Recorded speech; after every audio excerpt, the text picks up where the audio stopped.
Somebody with low self-esteem that's swimming in the goddamn gutter don't understand that concept. They don't understand it. She don't never get it because her self-esteem is below the gutter. You know what I'm saying? And this whole relationship is the water that's flowing through it. It old grimy shit.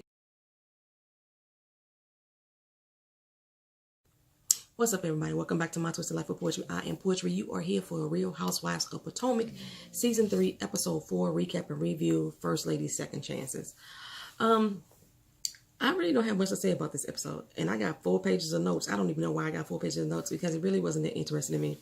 So the fact that y'all didn't get it on Monday, it ain't gonna make a difference. I could pretty much tell y'all what happened. People forgave people, and people went to therapy and had interventions with their mamas. That's it. That's the whole episode. Let me see. We open up with some quick footage of what everybody's doing in the current day. And the one that we had to pay attention to, I guess, was that Gizelle was texting Karen or calling Karen, and Karen wasn't answering the phone. But she texted Karen saying, yeah, I can't wait to meet up my friend. I miss my friend. And they blurred out the text message so we can actually see, you know, she kind of read this to us, right? But I looked at that phone and I had already saw that Karen had already said great in response to something else. So these girls had already been talking. This was just put on for show. And I'm just like, whatever. Candiace, she's still upset about Chris jumping off the balcony. I'm not upset about it at all. She wanted him to blend in, or maybe she didn't want him to blend in. Maybe she just wanted him to be invisible. Basically, he was blending in. He got cool with everybody there. He's a likable guy. Hank jumped off. He jumped off too. She said she's going to let that go right now. Right now, her biggest issue is going to be her mama. Her mama name is Dorothy. If they start calling her Mama Dorothy, we already know what's up. We already don't know what's up. But basically, Dorothy owns the building that her and Chris live in. Dorothy and Candiace, they own it jointly. Even though that Dorothy lives down in Atlanta, she has a whole floor dedicated to her. And she comes and goes when she wants to. And Candiace is basically saying, when her and Chris get married, Mama gonna understand there needs to be some boundaries. Okay, so Chris was in there cooking his ass off, though, for real. So Dorothy, she basically wants to walk Candiace down the aisle. Candiace is like, you too bossy for that. Chris is like, the apple don't fall far from the tree if she bossy. You know, I don't get what being bossy has to do with her mother walking her down the aisle at all. I don't get it. But she's like, Ma, you stress me. You know what I'm saying? So Dorothy looked at Chris like, Chris, we the ones that stress, right? And Chris is like, these eggs right here is the bomb. I'm hungry. Y'all ain't hungry? Chris knew to stay out of that situation. Over at Monique, she's still entertaining all her family that was there from Chris's birthday party. It's the day after. Her mom is really cute. She says she's still stressing about, you know, not having a nanny, the kids not in school, and she really need a break.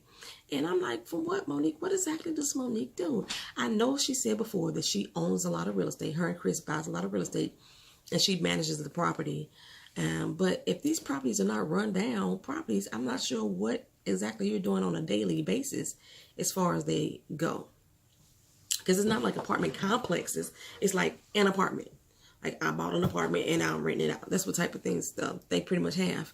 So I don't know what else Monique says she does. I think she said charity functions and things like that, maybe. I don't know. Anyway, Robyn goes over to Gizelle's. Gizelle's ponytail was working my mother effing nerves. Her eyebrows doing confessional. That lace front doing confessional. I could look like this. I'm not on TV. I'm just on YouTube. And I don't get no check. You get a whole damn check from Bravo. There's no reason that your makeup and your hair should look like this, Gizelle. You got a makeup line and you look like this. Her makeup artist, the one that I said should have been fired, they must be back. They must be back. They was real heavy-handed right here at the bridge of her nose, looking like some laying down apostrophes on her face. Anyway, and then she had on camouflage shorts. Ain't that the same pattern that she decided to clown Karen on? Sure was. Anyway, Robyn basically downloads her on what happened at the party and the meme whole thing, and I cannot with that childishness. Girl. Whatever. She better be glad that she didn't look a mess. Anyway, I'm intentionally going to make a tweet that I can include that meme on just to be petty. I'm letting y'all know that right now. I already know what it's going to say. Anyway, then she moves on to how Ashley is still all up in her business. And I guess she don't need to address the hate comments that Gizelle said, that she said. Because she told Ashley it wasn't true. But, you know, it must have been true since she didn't address that with Gizelle. Anyway, Gizelle is going to drop a tell-all book. It's supposedly about her failed marriage, but it looks like she's going to be airing out other people's dirty laundry. She has a ghostwriter, but she mentioned how the ghostwriter mentioned that they're going to eventually want to see you. Okay, a ghostwriter's name is not on the book. Gizelle's name will be on the book, so they will be seeing her. She will be the one in the forefront. I don't understand what you're talking about. The ghostwriter don't do shit but write the story and allow you to put your name on it as if you wrote it. That's all a ghostwriter does. But she talking like she her agent. We need to pimp the book out. We need to get her proposals. We need to do this. We need to set up a tour. You as a ghostwriter ain't on tour, honey. Once you write the book, you paid a flat fee and you done. You don't even make royalties off of it. What the heck? What? She acting like she her agent. That's what she acting like. I don't believe she pitching the book. Because nobody's supposed to know that you wrote it. Hence a ghost writer. You cast, but you can't be seen. Why are you out here trying to pitch a book that you a ghostwriter on? That just made me upset. Y'all know I'm in the literary field. Anyway, Gizelle says she already got a proposal. It's already done. It's a done deal. And she already spoke to the people who lives are kind of intertwined in this book. And they like, girl, go on, do you and do what you got to do. It's supposed to be a fiction based on Gizelle's life. And as a lover of books, I am not one bit interested in Gizelle's book. I'm about as interested in her book as I was for Sheree's. I didn't buy that either. Ashley goes to therapy and they break down her relationship with her mom. And I'm so glad she did not go to Dr. Jeff. I'm so sick of Dr. Jeff being everybody's therapist on this show. But what I'm hearing Ashley say, I don't realize that if Ashley heard what she's saying. But what I'm hearing her saying is that her mother is always ran up after a man and she wasn't there for her. And then she started this conversation saying that her mama did so much for her. But it wasn't really her mama. It was her grandparents, at least for a year. I think that's what she said. Now her mama's doing the same thing all over again. She's been with this dude for 15 years. She kind of ran up after this man the same way she ran up off of the one when she left Ashley on her grandmama's doorstep. And I could see what Ashley is doing is she is trying to buy her mother's love and affection. It's almost a battered woman syndrome. She's trying to buy her mother's love and affection because she thinks her mother will abandon her again if she's not everything and everything. If she's not the all and all to the be all for her mother. That's what I can see. I'm in therapy myself, so this, they say crazy people know how to diagnose their own self. This is what I'm seeing with Ashley. She's afraid that her mother is going to abandon her and say that she doesn't love her, or going to be so angry with her that she won't speak to her and she'll walk away from her again, like she did when she was 5. Ashley is still holding on to that 5-year-old child that her mother walked away from her and left her with a man. So that's why it's so important for Ashley to get rid of this man and have her mother to herself. Like, I see the parallel relationship between me and my mom. I do. However, Ashley's desire is to please hers. What it does for me is build up rage and contempt and a hatred. That's what it builds up in me. And all those boundaries that she can't create for her mother, I struggle with that, and I still struggle with that. I was just talking to Fit to Love Me, Love Fuller for Fit to Love Me. I was talking to her this morning about that, or yesterday morning about that, as far as like this move that we're trying to make, and the whole idea of bringing my mother along with the strained relationship that we have had is draining. It's draining to think about it, and then day to day, new things evolve that make me say this is the wrong thing to do. And then I say, is this your mama? This is exactly what Ashley's doing. Anyway, like Ashley wants to love and protect her. And for me, I feel like I can break it any morning. That's how I be feeling. Because they have freeloading, manipulative ways. Her mama and my mama. That's the truth. And if another person tell me to pray on it, or God will bless me for being a big person, I'm going to snatch him in the throat. Anyway, back to Ashley. I was like, I really want to tune into this therapy session because, like, my therapist sucks. My therapist always trying to generalize everything. Well, anyway, Ashley said that her mama was with this dude for 15 years. She has a kid with him, which is her youngest sister. And as far as she knows, this lazy mofo ain't never had a job in 15 years, ever. And she basically tell her that, she wants Ashley to get to a place where if she stopped doing for people, she would know that she is still loved by the people that's supposed to love her. And I don't think that about my mama, and I don't think Ashley thinks that about hers. And that's why she's in the situation she's in. Like, I think that they both use this love. They may have love for us. Me and Ashley, I'm gonna put us in the same category, but they use it to further manipulate us. And that could be just me and my bitterness. But this is why I need a good therapist. Anyway, Gizelle and Karen, they meet up. And Karen is so not here for Gizelle, or at least she pretended not to be.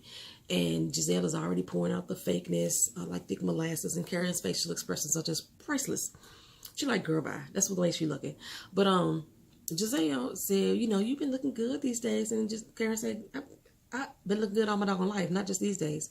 I thought that was cute. Anyway, I did love that red on Karen. You know, Karen reminds me of Tina Turner. Like, for real. If you look at Karen and Tina Turner, they remind me of each other. And y'all need to look at the real Tina Turner and not Aunt Regina King playing. Oh, Regina King did play her for a minute, but she played her in the comedy. Not an Angela Bassett playing her. But if you look at the real Tina Turner, Karen does resemble her. Anyway, I feel like they had already made up before the camera started rolling. This was just all, like I said, a front.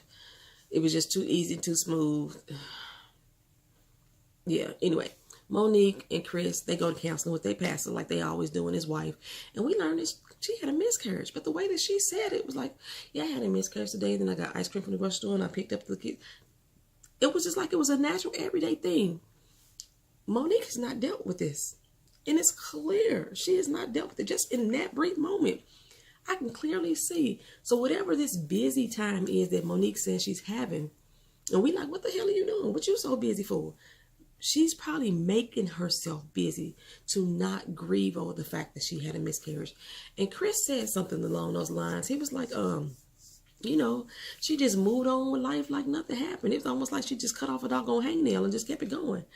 So, yeah, I kind of feel for Monique. She has not processed that. It's going to hit her, I think, sometime during this season. Something's going to happen. It's going to hit her. Anyway, Gizelle. I'm so sick of these women talking about themselves in third person. And why do we get to see Sharice in confessional at all? Like, they gave her little 5 minutes again. And that's all I'm going to give her right now in this talk as well. Y'all, for real. Like, I'm not going to talk about Sharice. Anyway, because she had started off trying to chime in. Gizelle was like, you know, today shall entail. And then Sharice cut her off and says, what we're trying to say is, and Karen said, I know you're not still talking. I know you're not still talking. Anyway, Monique and Ashley, they're coming up together. They like in extreme hesitation mode. But they're going to try to stay positive is what they're saying. And it's almost like they were saying, Jesus be offensive because I'm going to go up here into the gates of hell. Gizelle is trying to read her little excerpt from her book. She's struggling through the read. I know they was cracking jokes like at Gizelle and the way that she's reading it. First of all, she reading it on their phone. Gizelle probably wear glasses. And y'all see how I read my doggone book. I stumble over words too. And Gizelle ain't wrote none of these words. So she damn sure gonna stumble because she don't even know what the hell it's saying. So I wasn't even tripping off that point. But anyway, Sharice said she don't like the main character's name. It's like a stripper, Gizelle, Ginger Williams. I don't know how she got stripper from that. Monique says she did like it. Karen says you treading on thin water. You know, you bringing too much of your personal life into church life. You got to be careful about that. And Gizelle says she ain't worried about that. Then Gizelle switches gears real quick and says, you know, we got issues. We need to address them. Let's put them out on the table because we ain't having fun no more. The meal is supposed to be about positivity, bringing positivity back to the group. And she thinks the biggest issue is Ashley and Robyn. Robyn like, I'm good. Okay. So Gizelle said, oh, really? See, this is what I'm talking about. None of y'all bitches ever check Robyn. Y'all, none of y'all bitches ever check Gizelle. You know fucking well that Robyn ain't good. Y'all just had a whole discussion. And she bashing the whole idea of Ashley and whatever. Come on now. You know she ain't good, but okay. So Gizelle then turns to Ashley. And so Ashley starts explaining, you know, what she's going through with her mother. You know, she's in therapy and everything about it. And she don't want to see another woman do the same thing her mama doing. Sans Robyn, you know, I do care about you. And so Robyn was like, well, I told you it was financial. And Ashley looking like, what? That ain't what you told me. She ain't never said that to Ashley. But then she said, well, at least that we've seen. Then she said, and I told you it was more than what, whatever. She had to go through all this drama to get to the good part. No, you don't, girl. No, you don't. You ain't got to be dragged to hell to get to heaven. You ain't got to. That's a lie. But that's what she said, right? So Gizelle said, well, do you realize how this is well, Ashley said, I don't want to see another woman staying with somebody for the kids, you know. So Gizelle was like, well, don't you see how this affects her family? So Robyn cuts Gizelle off. Like, I don't want her to talk about it. I don't want her to say another damn word about my family. And Ashley said, I'm not talking about your family. I'm talking about you. This is about you. What this low self-esteem having bride does not understand is that your Ashley, who is trying to be a motherfucking friend to you, is saying, bitch, you worth more than this old trifling ass nigga that you with. That's what she's saying. But somebody with low self-esteem that's swimming in the goddamn gutter don't understand that concept. They don't understand it. She don't never get it because her self-esteem is below the gutter. You know what I'm saying? And this whole relationship is the water that's flowing through it. It old grimy shit. And she just happy that she got water. That's what she's doing. So, okay, pretty much, this all became gang up on Ashley moment. Gizelle tried to gang up on Ashley. Sharice threw in her motherfucking opinion. I think Karen even said something too. And I'm like, how the fuck this get to be gang up on Ashley moment? What Ashley has said all throughout has been truth. Nothing but truth. So then they move on to Monique. And Monique said, you know, Robyn needed a moment. She needed a moment. And Robyn said, no, I got this one. As if she was going to check Monique. Y'all keep forgetting Monique is really hood. But, she's like, you know, she blowing all up because, you know, I said she paid for the fan page, whatever. Monique went in. She was like, you damn right. Because every time you open your goddamn mouth, you got to say something about how I spend my money. Robyn tried to cut her short, like, okay, fine, we good. She's like, no, bitch, we not good, we not fine, because I'm not done. I'm not done with this conversation. On top of that, you sitting up here acting like you all Miss Goody Two Shoes, like y'all innocent, like you don't speak ill of nobody. But yes, you do, boo. You do. Basically, they all made up. That's all it. You know, even Ashley apologized. I think she already apologized to her. Say, when she said, my delivery was wrong, but damn it, I still feel this way. Yeah, she still do feel this way. So what the fuck you apologizing for? Anyway, Ashley's moving on. She can have an intervention with her mom. She had notes and everything, you know, cliff notes she got to because she doesn't know what to say and how to make this happen. The way Ashley had it set up made it seem like there was going to be more people. But it was just her and her mom. And she's toggling over whether or not she's playing favorites to her husband or favorites to her mom. And really, Ashley, this has nothing to do with playing favorites at all. This is all about you and what you feel that you are going to lose. And you are toggling over whether or not you would rather lose the relationship with your mother or whether or not you're going to lose the relationship with Michael. Because you really want both. Okay, and you're trying to figure out which one can you live without the most, and you can't decide. This is all about you, girl. Anyway, I wish Ashley would have started off this conversation saying what she felt, not what Michael said, because Mama flipped it all around. She turned it all around back on her and back on Michael. And she said, if Michael has something to say, then Michael need to talk to me. No, sweetie, Michael don't need to talk to you. The right person, Ashley, is the one that needs to talk to you. You are the issue because of what Ashley allows to have happen. It's for financially. But Ashley did bring it on back, you know, and let her mama know how she was really feeling about her. And about the man. And her mama's still making excuses like, he just need time. She's like, 15 years? I think Ashley had excused herself a few times. You know, she was like, he just need time, you know. And she said, you know, Michael decided to help you because you said you was going to do this, that, and the third a year ago, and you ain't did it yet. She still need time. You know, people change. He a different man. And Ashley's like, gosh, I live with him. He used to curse at me. He ain't changed. You know, but what Ashley is going to do is she's not going to pull her support. Her and her mama broke down in tears, and she promised to never pull support from her mother. And I'm thinking, girl, you fucking over your marriage right now. She said never, ever, ever will she stop supporting her. Well, I hope Ashley finna get some access to some more money. Maybe Michael need to pull the support from Ashley. Maybe that's what's going to happen. How Karen and Ray got they separate. Maybe that's what Michael need to do too. Let Ashley take her mama from her own finances. You know what I'm saying? But Ashley did give her a route to financial freedom. She gave her a budget once on the fall, this, third. Mama ain't gonna do that. She ain't gonna do that. She is leeching off of you, sister girl. What she cares about is how that man feels. And she does not give a damn about how this is affecting you and your marriage. This is not gonna go well for you, Ashley. That's the end. If y'all got any comments about this show, this episode, y'all think I left out anything, y'all need clarification on anything, go put it down in the comment section. If you're not already subscribed to this channel, go ahead and subscribe as well. I appreciate you coming here. Like, comment, share, and subscribe. We already did that, didn't I? I just did. All right, y'all. I'm tired. Peace.